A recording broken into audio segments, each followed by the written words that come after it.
అందరూ బైబిల్ తెరవండి. హోషేయ గ్రంథం 5వ అధ్యాయం 10వ వాక్యం నుండి. యూదా వారి అధిపతులు సరిహద్దు రాళ్లను తీసివేయువారి వలె ఉన్నారు. నీళ్లు ప్రవహించినట్లు నేను వారి మీద నా ఉగ్రతను కుమ్మరించుదును. ఎఫ్రాయిమీలు మానవ పద్ధతిని బట్టి ప్రవర్తింపవు.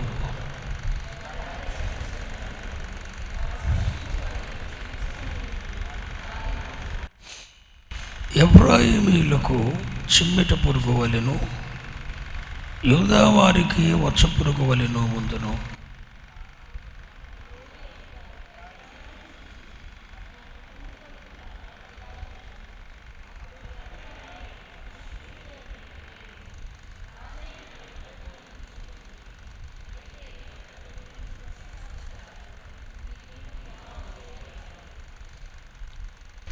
ఏలయనగా ఎఫ్రాయిమీలకు సింహము వంటి వానిగాను, యూదా వారికి కొదమ సింహం వంటి వానిగాను ఉందును.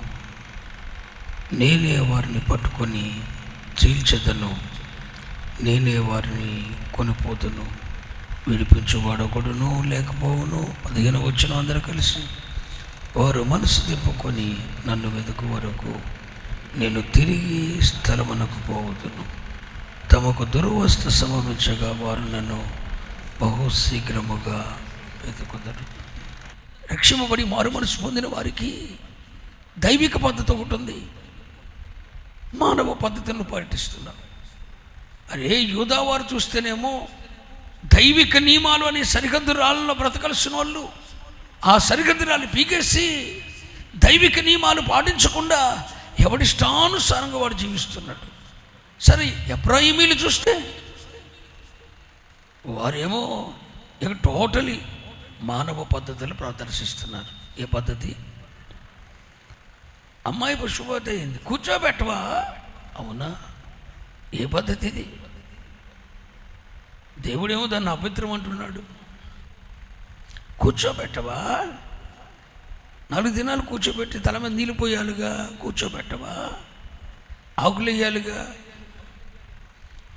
అసలు నువ్వెవరివి? అరే నీకు ఒక దైవిక పద్ధతి ఉందిగా. ఇల్లు కట్టుకుంటేనేమో గంగిరెద్దుల్ని తిప్పుకుంటావు, ఇంట్లో కుడుతుకుండలు తీసుకొచ్చుకుంటావు, మసికుంటలు తీసుకొచ్చుకుంటావు. మానవ పద్ధతి. ఆ దరిద్రాన్ని ఇచ్చిపెట్టుకోవు నువ్వు. అంటే ఆ దరిద్రం నీతో కూడా రావాలి. ఆ మసిగుడ్డ, ఆ కుడుతుకుండ, అదంతా నువ్వు తెచ్చుకుంటున్నావు దరిద్రాన్ని. మానవ పద్ధతి. పాలు పొంగియాలి, మానవ పద్ధతి. 3వ దినమనే 5వ దినమనే పెళ్లి కొడుకుని చేసేయాలి, మానవ పద్ధతి.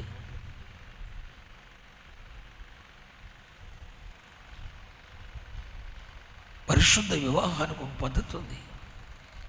ప్రతి దానికి బైబిల్లో పద్ధతి ఉందని బైబిల్ నేర్పించిందండి. ఆ పద్ధతిని బట్టి ప్రవర్తించకూరతలేదు, మానవ పద్ధతి బట్టి ప్రవర్తింపకూరుతున్నారు. దేవుడు ఎవరిని బట్టి సంతోషిస్తాడు? ఆత్మ సంబంధులు చూస్తేనేమో, వాక్యం బాగా తెలిసిన వారు చూస్తేనేమో అసలు దైవిక నియమాలు అనే సరిహద్దురాళ్ళు తీసేసి ఎవడిష్టం వచ్చినట్టు బతుకుతున్నాడు. మరి ఎఫ్రాయిమీలు చూస్తేనేమో వారికి వాక్యం తెలుసు, వారు రక్షింపబడిన వారే, వారు మారు మనసు పొందిన వారే. ఇక వాళ్ళు చూస్తేనేమో 10 గోత్రాల వారు చూస్తేనేమో మానవ పద్ధతి అంతా ప్రవర్తిస్తున్నారు. ఎవరిని బట్టి దేవుడు సంతోషిస్తాడు? మాదే గొప్ప సంఘం, మాదే ఆదిమ అపొస్తలుల ఉపదేశ క్రమం కలిగిన సంఘం, మాకు వాక్యం బాగా తెలుసు, మేము ప్రార్థన బాగా చేసుకుంటాం, మాకు ప్రతిష్ఠిత సమర్పణ వైరాగ్యాలు ఉన్నాయి, మేము తెల్లని వస్త్రాలు ధరిస్తాం, మేము లోకులు ప్రవర్తించమని బిల్డప్ కొడతావుగా. నిన్ను బట్టి సంతోషించాలి దేవుడు. నువ్వేమో సరిహద్దు రాళ్ళు తీసేసి దైవిక నియమాలు పక్కన పెట్టేసి నీ ఇష్టానుసారంగా నువ్వు జీవిస్తున్నావు. నీ చెంగులకు మలినమవుతుంది, నీ వస్త్రాలు అపవిత్రమవుతున్నాయి. సరిహద్దురాళ్ళు తీసేసావు. మరియు నామకార్థ క్రైస్తవులు చూస్తేనేమో ఇక వాళ్ళు అన్ని జనుల వల్లే ప్రవర్తిస్తున్నారు.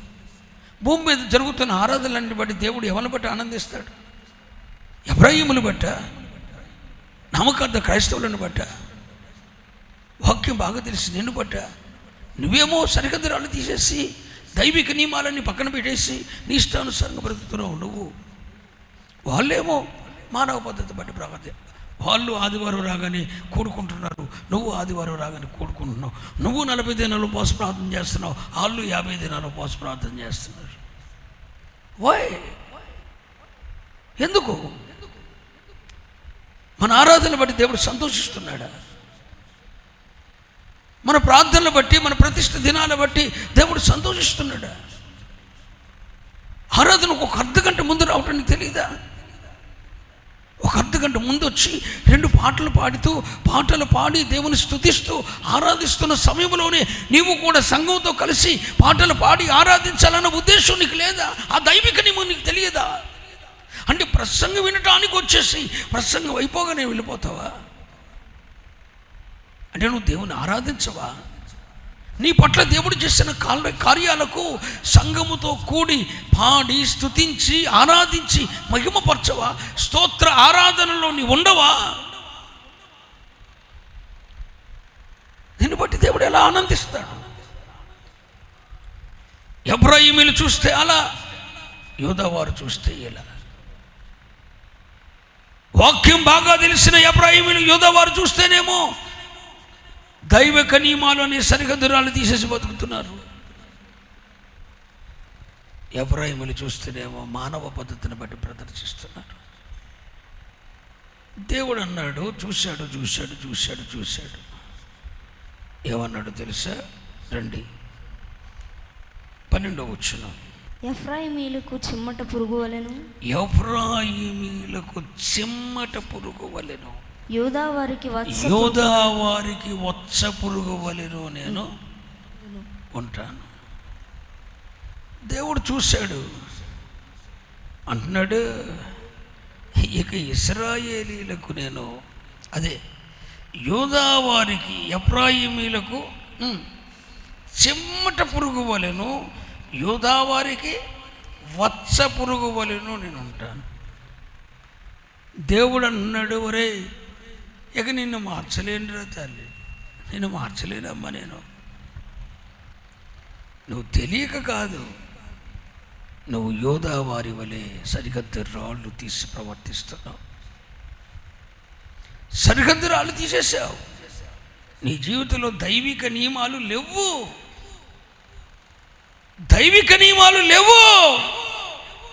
దేవుడు అంటాడు, నీ జీవితంలో నేను, ఓ ఎఫ్రాయిమీలారా, ఓ యూదా వారులారా, మీ జీవితంలో నేను చిమ్మట పురుగు వలె ఉంటానన్నాడు, వచ్చ పురుగు వలె ఉంటానన్నాడు. అంటే చెద పురుగులాగా మారిపోతానన్నాడు.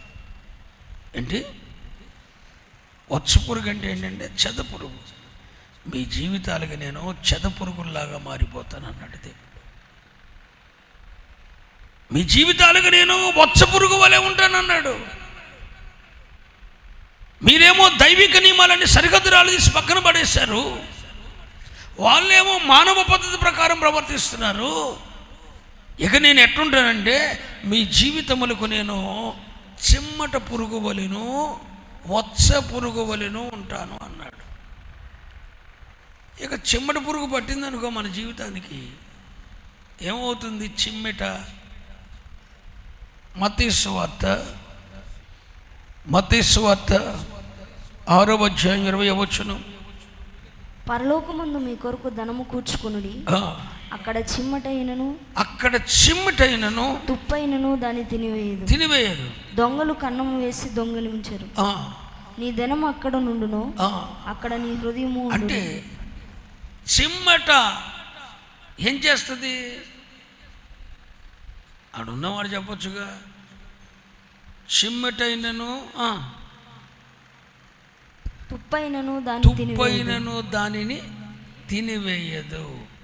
అంటే చిమ్మట పట్టిందనుకో, చిమ్మిట పురుగు ఏం చేస్తుంది?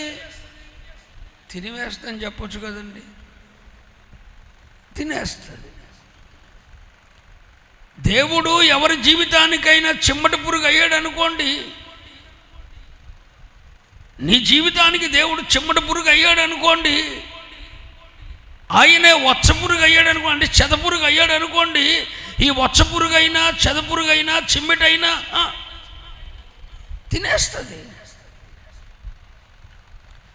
అది నీ ఆరోగ్యాన్ని తినేస్తుంది. అది నీ ధనాన్ని తినేస్తుంది. నీ సమృద్ధిని తినేస్తుంది. నీ హృదయాంతరంగాల్లో దేవుని వాక్యాన్ని బట్టి నువ్వు పొందుకున్న ఆధ్యాత్మికతని తినివేస్తుంది. చెద పట్టిందా తినేస్తుంది. నీకేం మిగలదు. సోదరుడా, సోదరి, దేవుడు మీ జీవితములకు చిమ్మిట పురుగు కాకమునుపే, దేవుడు మీ జీవితాలకు వచ్చ పురుగు కాకమునుపే మరలా సరిగతిరాలను పాటించండి. ఆమెనలేదే, మరలా సరిహద్దురాలు పాటించండి. దైవిక నియమాలు అనే సరిహద్దురాలు పాటించి ఆ నియమాల లోపల బ్రతకండి.